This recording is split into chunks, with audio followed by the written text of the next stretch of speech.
말씀은 마태복음 18장 21절 22절입니다. 신약 성경 31쪽입니다.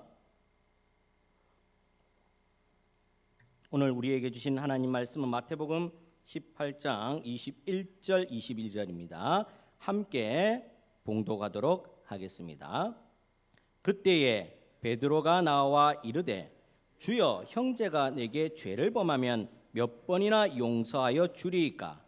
7번까지 하오리이까? 예수께서 이르시되 내게 이르노니 7번뿐 아니라 7번을 70번까지라도 할지니라. 아멘. 할렐루야. 한 주간도 주의 말씀을 통해서 흥왕하는 귀한 은혜의 역사가 있기를 간절히 축원합니다. 오늘 말씀의 제목은 용서라는 제목입니다. 용서의 사전적 의미는 지은 죄나 잘못에 대하여 꾸짖지 않거나 벌하지 아니하고 덮어주는 일, 이렇게 용서의 사전적 의미를 우리에게 말씀하고 있습니다. 하지만 이러한 정의와 다르게 그 잘못에 대해서 꾸짖지 않고 벌해도 용서되지 않는 마음이 종종 들 때가 있다는 겁니다. 살아가면서 용서하고픈 마음이 전혀 안 들 수도 있고, 또 용서를 하고 나서도 찝찝한 마음이 들 수도 있다라는 겁니다. 왜 그럴까? 왜 우리 마음속에는 용서를 할 때나 안 할 때나 물음표가 딱 남으면서 내 속에 이런 좋지 못한 마음이 끝까지 지속될까? 나중에 이것이 쓴뿌리가 되어서 툭 건들면 화가 나올 정도로 쓴뿌리가 될 수도 있다는 겁니다. 그런데 이 용서라는 것이 깊은 관계를 맺으면 맺을수록, 아주 사랑하면 사랑할수록 하기가 더 어렵다는 겁니다. 왜 그럴까? 그러면 용서를 하는 것이 정말 불가능한 것인가? 주님께서는 우리에게 원수까지도 사랑하고 베풀고 용서해 주라고 하는데, 정말 이것은 안 되는 비현실적인 그런 말씀인가? 아니라는 거죠. 아니라는 겁니다. 오늘 마태복음 18장의 이 내용을 통해서 용서에 대해서 한번 깊이 있게 생각하고 주의 말씀대로 행하는 저와 여러분이 되기를 간절히 축원합니다. 이 용서가 안 되는 이유가 네 가지가 있습니다. 네 가지가. 첫 번째는 관계의 특별함 때문에 용서가 잘 안 됩니다. 어떤 말씀인가 하면, 예를 들어 연애를 생각하면 됩니다. 너무 오래돼서 기억이 가물가물한데 한번 찾아보시길 바랍니다. 연애할 때 보면 죽고 못 사는 거죠. 죽고 못 사는 거. 그래서 장거리일지라도 그것이 자기들한테는 큰 해가 안 되는 겁니다. 제가 아는 제 동기 중에는 장거리 연애를 하는데 서울 부산을 왔다 갔다 하더라고요. 서울 부산을 왔다 갔다 하는데 얼마나 힘이 듭니까? 깨져도 몇 번 깨질 것 같은데 절대로 안 깨지고 결혼에 골인을 하더라고요. 이유를 찾아보니까 사랑하니까 눈에 콩깍지가 씌이는 거죠. 콩깍지가 씌이니까 돈이 들어도, 체력이 들어도, 시간이 들어도 내 모든 것을 바쳐도 아깝지 않더라라는 겁니다. 그런데 용서라는 것이 이렇게 가까우면 가까울수록, 관계가 좋으면 좋을수록 이 투자한 만큼, 공을 들인 만큼, 사랑을 주고 받은 만큼, 시간을 들인 만큼 잘 안 되더라는 겁니다. 깨지게 되면 실망이 훨씬 더 크더라는 거죠. 실망의 크기가 어디에 비례하는가? 내가 공을 들인 만큼 비례하더라는 겁니다. 용서라는 것이 그 관계에 따라서 안 된다는 겁니다. 부부가 있습니다. 너무 사랑하는데 부부싸움을 하는 거죠. 부부싸움을 하는데 도대체 왜 이거를 이렇게밖에 못하느냐? 너무 큰 싸움 같아서 찾아보니까 양말을 그냥 하나 이렇게 펴서 빨래바구니에 넣어야 되는데 이 마른 상태로 그냥 툭 던져놨다는 거죠. 너무 큰 싸움이라서 사생결단을 하고 싸워서 옆에서 보니 큰 이유가 있을 것 같은데 보잘것없는 그런 이유였다라는 겁니다. 왜 이렇게밖에 못하느냐? 이게 무슨 마음입니까? 사랑하면 사랑할수록, 특별한 관계면 관계일수록 바라고 원하고 기대하는 바가 큰데 이게 안 되니까 더 용서가 안 되더라는 겁니다. 두 번째로 용서가 힘든 이유는 복합적인 상황이 있기 때문입니다. 우리 주변에 복합적인 상황이 있다는 거죠. 건강 상태라든지 기분의 상태라든지 그날에 있었던 일이라든지 스트레스, 날씨 이런 개인적이고 복합적인 상황 때문에 용서가 잘 안 되더라는 겁니다. 예를 들면 이런 게 있습니다. 분명히 엄청나게 큰 일을 서로가 잘못을 했어요. 이거 정도면 서로가 치고받고 싸워야 되는데 오늘 기분이 둘 다 너무나 좋은 날이에요. 무슨 일이 있는지 모르겠는데 히히낙낙 히히낙낙 웃음꽃이 활짝 피면서 왔던 거죠. 그랬더니 이 마음속에 화가 나고 분을 내야 되는데 금방 잊혀지더라는 겁니다. 무슨 말씀입니까? 그 마음 상태가 좋으면 큰 일이 있어도 용서가 그냥 잘 되더라는 겁니다. 반대로 별로 하찮은 일인데 싸울 일도 아닌데 툭 건들면 화가 치밀어올 정도로 오늘 불쾌 지수가 너무 높은 겁니다. 날이 덥고 찝찝하니까 옆에서 건들면 짜증이 밀려오는 그럴 때에 부딪히게 되면 정말 아무것도 아닌 일도 용서가 안 되더라는 겁니다. 마찬가지로 용서라는 것이 복합적인 우리의 상황에 놓이게 되면 잘하기 힘들다라는 겁니다. 세 번째로 과거와의 연관성 때문에 이 용서가 잘 안 됩니다. 심리학자 프로이드가 이런 말을 했습니다. 과거에 해결되지 않는 욕구나 좌절 이런 것들이 무의식 속에 남아 있어서 현재에 영향을 미치기 때문에 용서가 안 된다 이렇게 이야기했답니다. 참 역시 뭐 박사들은 틀린 것 같습니다. 이것만 연구하는 사람들은 이게 딱 보이는가 봅니다. 무슨 말씀인가 하면 쓴뿌리가 속에 남아 있다는 거예요. 쓴뿌리가 남아서 다 해소된 것 같은데 만나면 스물스물 올라온다는 겁니다. 세월이 지나고 시간이 지나도 아무 소용이 없더라는 거죠. 조금 더 구체적으로 들어가면 이렇게 되는 겁니다. 어렸을 때 자녀가 부부싸움하는 광경을 이렇게 보고 자라나는 겁니다. 자라났는데 그때는 시간이 지나서 아무렇지도 않고 자기들도 일가를 이뤄서 잘 살고 있더라는 겁니다. 그런데 그들도 살다 보면 부부싸움 할 수도 있는 겁니다. 세상에 부부싸움 안 하는 가정 목사라고 뭐 안 할 줄 압니다. 다 합니다. 뭐 고상하게 싸울 것 같습니까? 그렇지도 않습니다. 싸울 수 있다라는 겁니다. 그런데 어렸을 때 그런 광경들을 보고 자라니 이 자녀들 속에서도 이게 상처로 남아있던 부분들이 갑자기 치밀러 올라와서 큰 싸움이 되더라는 겁니다. 그러니 부모들이 자식들에게 좋은 모습들을 많이 줘야 된다라고 뒷모습의 아름다운 모습을 보여줘야 된다고 그림자라도 아름답게 보여줘야 된다고 이야기를 하는 것이 아니겠습니까? 이 속에 있는 쓴뿌리 때문에 과거의 연관성을 지어서 계속적으로 생각하다 보니 묵상을 하다 보니 용서가 안 되더란 겁니다. 그래서 어떻게 되냐면 은혜는 보통 돌에 새겨야 되고 이 원수 같은 마음은 물에다가 흘려보내야 되는 겁니다. 그런데 우리는 거꾸로 하죠. 은혜는 물로 잘 흘려보내서 온데간데 없이 싹 사라지고 없고 이 용서하는 마음이 있어야 될 이 원수 같은 이 마음들은 돌바닥에 꽉 새겨서 기억 또 자자 손손 물려주리라. 원수가 외나무 다리에서 만났다. 이렇게 되는 거라는 거죠. 그래서 과거의 연관성 때문에 용서가 잘 안 되더라는 겁니다. 네 번째로 우리에게 용서가 잘 안 되는 이유가 무엇인가?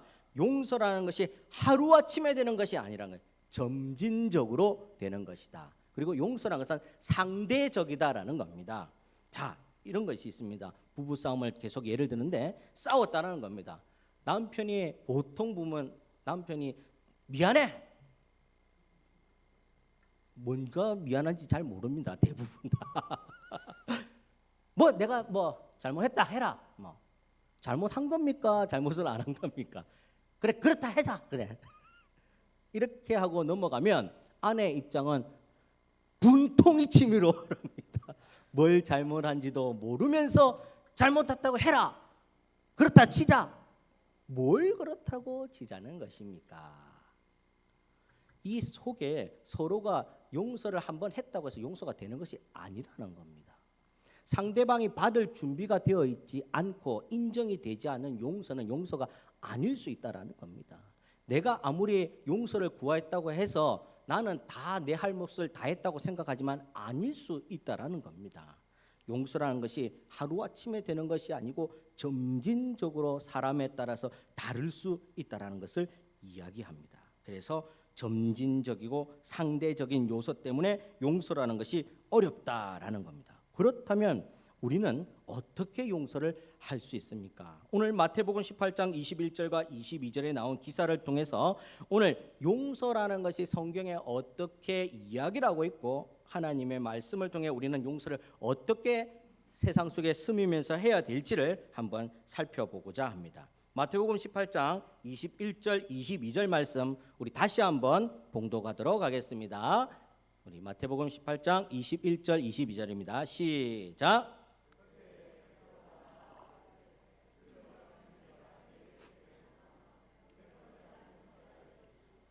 일곱 번까지 하오리까 예수께서 이르시되 내게 이르노니 일곱 번뿐 아니라 70번씩 일곱 번이라도 할지니라. 오늘 용서에 대해서 해답을 분명하게 제시하는데 오늘 70번씩 일곱 번 해라라고 말씀을 합니다. 과거 유대인 랍비들이 이 자녀들이나 이 사람들 성도들을 가르칠 때에 무엇라고 이야기했냐면 용서는 최소한 3번 정도 하십시오라고 가르쳤답니다. 무슨 말인가 하면 최소한의 예우다라는 거죠. 사람을 대할 때 3번 정도 용서할 수 있는 것이 최소한의 이해하는 대상에 대한 마음이다라는 겁니다. 그 정도는 해줘야지 인품이나 성격이 올바르다라고 이야기를 한다라는 겁니다. 자, 그런데 이것은 진정한 용서가 아닐 수도 있다라는 겁니다. 그냥 인사치레일 수도 있고 내 성품이 그냥 뭐 좀 나으니까 뭐 내가 용서 빌고 말지 이 정도에서 끝나는 성품에 관한 문제일 수가 있다는 겁니다. 다소 교훈적인 면이 많다라는 거죠. 자, 용서라는 것이 복합적 상황이나 점진적이고 상대적인 그런 부분 때문에 잘 안 된다고 했는데 오늘 베드로가 예수님을 찾아와서 유대인 랍비처럼 이렇게 이야기합니다. 주님이시여 내가 용서 한 7번쯤 하면 되겠습니까? 이야기를 하는 겁니다. 랍비나 똑같은 생각으로 이야기합니다. 랍비들이 최소한 사람들을 가르칠 때 3번 정도는 예의상 해야 됩니다라고 가르쳤듯이 예의상 3번 정도 용서하면 되겠습니까? 똑같은 말로 7번 자기는 예수님의 제자쯤 되니까 한 2배 이상은 해야 되지 않겠나? 7번 하면 안 되겠습니까? 라고 예수님께 물었다는 겁니다. 무슨 말입니까? 도리적으로 이 정도 하면 내 할 일을 다 했지 않습니까? 이 정도면 주님 제자로 떳떳한 거 아닙니까? 예수 믿는 사람으로 요 정도는 했지 않겠습니까? 라고 하는데 주님 아이고 청천벽력과 같은 말씀을 합니다. 70번씩 7번 70 곱하기 7 490번 해야 됩니다. 용서를 490번 어떻게 합니까? 깜짝 놀라는 거죠. 그러면서 주님께서 1만 달란트 빚진 자의 이야기를 합니다. 1만 달란트 빚진 자가 주인을 찾아옵니다. 도저히 갚을 능력이 없는 어마어마한 돈입니다. 사업을 망해도 얼마나 크게 망하면 1만 달란트쯤 빚을 지겠습니까? 1만 달란트라면 지금으로 환산하면 말도 할 수 없는 그냥 환산이 안 됩니다. 평생 가도 만져보기 힘든 그런 돈들을 어떻게든 돈을 다 빚졌다라는 겁니다. 그것을 가지고 주인한테 찾아와서 빚을 탕감해달라 하니까 어느 주인이 돈 못 갚는다는데 가만히 있겠습니까? 화를 내겠죠. 그런데 사정하고 살려달라고 비는 겁니다. 살려달라고. 그랬더니 주인이 마음이 딱해서 이 주인이 어마어마한 거부인가 봅니다. 그래, 용서해줄게. 용서해줄게. 앞으로 그러면 잘 살도록 해라 하고 돌려보냅니다. 덩실덩실 춤을 추면서 이 빚진 자가 밖을 나가는데 지나가고 한참을 걸어가는데 자기 앞에 옛날에 100데나리온 빚진 자가 쭉 지나가는 거예요. 여기 서라. 내 너 잡았다. 그때 못이 몇 날 며칠에 내한테 100데나리온 빚졌는데 어디 도망갔다가 이제 잡았네. 내놔라 하는 겁니다. 내놔라. 아이고 살려주십시오 난리가 난 거죠. 안 돼. 내놔라. 그래서 옥조를 불러서 가둬버렸다는 겁니다. 지나가는 사람들이 이 광경을 보고 가당치 않은 거죠.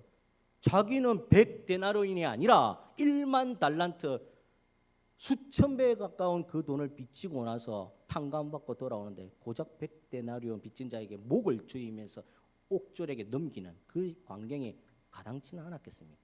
그래서 주인한테 쫓아가서 고자질하는 겁니다. 제가 저렇게 했대요.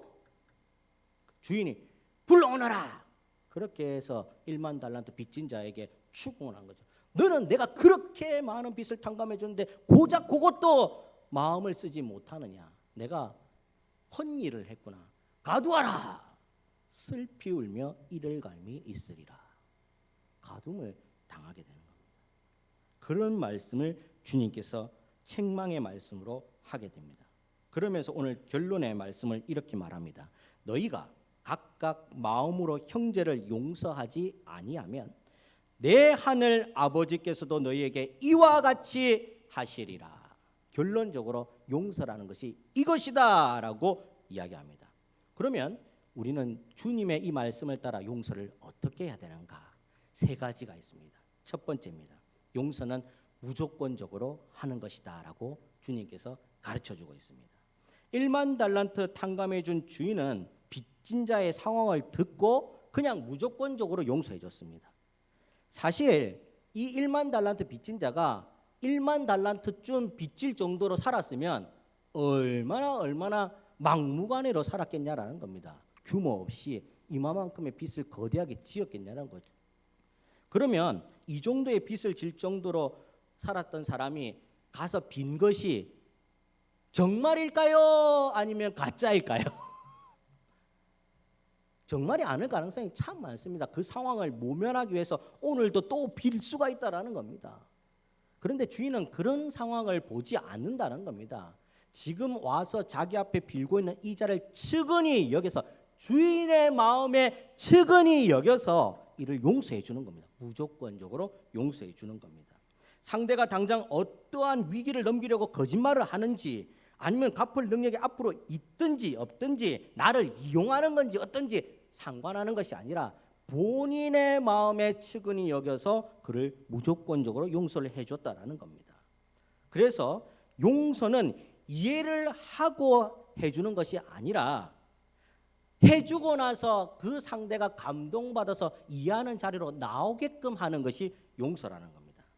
말이 조금 어렵죠. 용서는 이해하고 내가 저 사람을 용서해 줄 만하다 해서 해주는 것이 아니라 그냥 무조건적으로 해줬더니 저 사람이 어이구 감동합니다 감사합니다 하면서 이 주인 앞에 부복하고 나도 그렇게 살겠습니다 라고 하게끔 하는 거라는 겁니다. 그것을 주인이 지금 가르쳐주고 있습니다. 이 주인이 꼭 주님을 말하는 겁니다. 주님께서 더 이상 소망 없는 백성들을 향해서 십자가를 지시고 보혈의 피로 말미암아 용서를 해주신 겁니다. 거기에 우리의 모든 잘못에 대한 용서를 받았기 때문에 해주신 것이 아닙니다. 모든 백성 한 사람 한 사람이 주님 앞에 무릎 꿇고 사죄하고 살려주세요 애걸복걸해서 해준 것이 아니라는 겁니다. 주님께서 하나님의 계획에 따라 사랑하는 백성들을 무조건적으로 사랑해 주신 겁니다. 무조건적으로 사랑. 그래서 전적인 은혜라고 이야기를 하는 겁니다. 전적인 은혜. 그래서 이 용서의 또 다른 이름이 무엇인가? 은혜입니다. 은혜. 두 번째로 용서는 어떻게 하는 것인가? 자기 자신을 먼저 용서를 해야 됩니다. 자기 자신을. 자, 자기가 용서받았다는 것을 인정을 해야 됩니다. 자기가 어떤 사람이었는데 이렇게 용서를 받았습니다. 나 같은 죄인 살리신 주의 놀라와 이것이 인정이 되어지고 내가 용서받았다는 사실을 깨달아야 된다는 거죠. 내가 먼저 나를 용서할 줄 알아야 된다는 겁니다. 나는 극악무도한 죄인이지만 주님께서 이 벌레 같은 죄인도 살려주셨으니 감사합니다. 오늘 1만 달란트 빚진 자가 주님 앞에 용서를 받았음에도 100데나리온 빚진 자를 용서하지 못한 건 적반하장이고 개구리 올챙이적 생각 못한다는 것 아니겠습니까? 왜 이런 일이 일어납니까? 자기가 어떤 사람인지를 깨닫지 못해서 그렇습니다. 수많은 세월 동안 무수히 많은 용서를 받았음에도 그 용서가 용서인 것을 모르고 살았기 때문에 작은 빚에도 눈을 뜨지 못한다는 겁니다. 내 속에 들보는 이만큼 있는데 전봇대만한 들보는 보지 못하고 남의 눈에 티끌만 보면서 살았기 때문에 용서를 못한다는 겁니다. 그래서 용서라는 것은 자기 자신이 먼저 용서되어져야 된다는 겁니다. 그 말을 하는 겁니다. 전쟁을 할 때 적을 알고 나를 알면 백전백승이라는 말이 있지 않습니까? 무슨 말입니까? 적을 잘 파악해서 적에 대한 대비를 하는 것도 중요하지만 내 상황이 전쟁할 상황이 어떤 상황인가를 잘 알아야 된다는 겁니다. 오늘 용서라는 것은 내가 먼저 용서받은 사람입니다. 내가 하나님의 큰 은혜를 받았습니다. 감사합니다. 감사합니다. 여기서부터 용서가 시작된다라는 것입니다. 사랑하는 여러분, 세 번째로 용서는 주님처럼 해야 됩니다. 주님처럼. 오늘 7 곱하기 70, 490번 용서하라고 이야기합니다. 문자적으로 오늘 이 말씀대로 용서하며 살면은 1년 12달 용서를 빌어도 아직 더 100 몇십 번 남아 있습니다. 하루에 한 번씩만 용서해도 못 한다는 겁니다. 무슨 말인가 하면 꼭 490번 용서해라는 말이 아니라 끝까지 용서해라는 말이죠. 끝까지 용서해라. 언제까지 용서해라? 주님께서 잘했다 칭찬하실 때까지, 또 그 사람이 용서를 받아들일 때까지, 또 관계가 회복될 때까지 끝까지 쉬지 말고 잊지 말고 용서해라. 이 말을 지금 하는 겁니다. 왜 그렇습니까? 왜 그렇습니까? 용서는 해야 할 이유는 있어도 포기할 의무가 없기 때문입니다. 왜 그렇습니까? 우리 구주 예수님께서 우리를 피 흘려 값주고 사신 은혜가 있지 않습니까? 이게 무슨 어떤 주님께서 우리에게 바라는 무엇인가 있어서 그렇습니까? 아니라는 거죠. 은혜를 베푸신 거 아닙니까? 전적인 은혜. 그 용서를 우리가 받았기 때문에 우리도 용서를 해줘야 될 이유가 충분한 것입니다. 충분한 것입니다. 그런데 그 이유를 다 까먹고 포기할 의무는 없다라는 겁니다. 여기서 주저앉을 의무가 없다라는 겁니다. 끝까지 상대방이 이해가 될 수 있도록 설명하고 납득시키고 용서해 줘야 되는 거죠. 이것이 필요하다라는 겁니다. 그래는 용서는 의무적으로라도 해야 된다라는 말씀입니다. 사랑하는 여러분, 이렇게 형제를 용서하지 않으면 하나님께서도 우리를 용서하지 않겠다라고 딱 경고를 하시는 겁니다. 하나님의 사랑이 우리를 향해서 이마만큼 컸기 때문에 너희도 그렇게 해야 된다라고 이야기합니다. 그러면서 오늘 주님께서 왜 우리를 용서하셨는지에 대한 설명을 하는데 우리를 불쌍히 여겨서 용서해 줬다고 이야기합니다. 성경에 불쌍히 여겨 용서해 줬다. 불쌍히 여기다라는 말은 헬라어로 어떤 뜻인가 하면 창자가 끊어지는 고통을 안고 용서해 줬다. 그만한 큰 고통과 부담을 가지고 우리를 용서해 줬다는 겁니다. 우리를 보면 아파서 창자가 끊어질 것 같더라는 겁니다. 안 되어서 끊어질 것 같더라는 겁니다. 우리를 보면 정말 안 됐고 정말 마음이 쓰리고 아프고 꼭 멀리 보낸 자녀들을 생각하면서 마음이 쓰리고 아프고 밥은 잘 챙겨 먹고 다니는지 쟤들이 잘 살고 있는지 혹은 잘못을 해서 벌을 받고 있으면 저것을 보면서 내가 부모로서 잘못해줘서 안타깝다 이런 마음이 있듯이 주님이 우리를 보면서 창자가 끊어질도록 아픈 마음으로 우리를 용서해 줬다는 겁니다. 그러니 너희도 이와 같이 하라라고 이야기를 하는 겁니다. 우리가 이런 하나님의 은혜를 받았습니다. 그러니 하나님의 은혜를 받은 그 용서받은 우리는 하나님의 그 감동할 만한 사랑을 마음에 담고 그 사랑하는 마음으로 상대방을 형제들을 용서해야 된다라는 말씀입니다. 주님의 용서가 은혜였다면 오늘 우리의 용서는 주님의 마음을 담은 사랑인 줄을 믿으시기 바랍니다. 주님의 은혜로 우리가 용서를 받아서 우리가 이것을 뿌리면서 씨앗을 심으면 주님의 사랑이 곳곳에서 올라 나온다라는 말씀입니다. 우리 잠시 영상 한 편 간단하게 보도록 하겠습니다.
여기까지 보도록 하겠습니다. 예. 어떻습니까? 일상적인 생활에서도 많은 분들이 사랑하는 마음, 무언가 넉넉해서가 아니라 그 마음 속에는 사랑하는 마음으로 이웃을 돌아보면서 용서의 씨앗을 심더라는 거죠. 그거 하나로 많은 사람들이 일어날 수 있었더라는 겁니다. 그런데 오늘 우리가 심는 용서의 씨앗은 일상에 있는 그런 사랑하는 단순한 마음으로 심는 씨앗이 아니라 생명을 살리는 그리스도 예수의 씨앗인 겁니다. 우리가 십자가의 보혈로 먼저 받았기에 그 생명의 씨앗을 심었더니 생명이 피어난다는 거죠.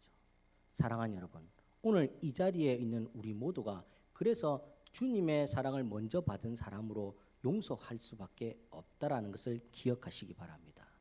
용서라는 것이 쉽지만은 않습니다. 볼 때마다 힘듭니다. 그런데 이상하게도 내 주변은 그 용서받을 사람들이 자꾸 왔다 갔다 합니다. 왜 그럴까요? 왜 그럴까요? 하나님께서 기회를 우리에게 주시는 겁니다. 기회를 만들어 주시는 거예요. 용서하라고. 그래야지 너를 통해 한 생명이 다시 살아날 수 있다라는 겁니다. 사랑하는 여러분, 이 사실을 기억하시고 성도인 우리는 다른 세상 사람들과 다르기를 간절히 축원합니다. 그래서 우리로 하여금 많은 사람들이 옳은 대로 돌아오는 귀한 은혜의 역사가 있기를 간절히 축원합니다. 우리 다 같이 이 시간 우리 반주에 맞춰서 이렇게 기도하길 원합니다. 오늘 말씀에 의지해서 주님께서 십자가의 사랑으로 먼저 은혜를 베풀어 주셨으니 그 은혜의 용서를 받은 자로서 하나님 사랑의 씨앗을 곳곳에 심는 우리가 되게 하여 주시옵소서. 이렇게 한번 주의 이름 크게 부르고 기도하도록 하겠습니다.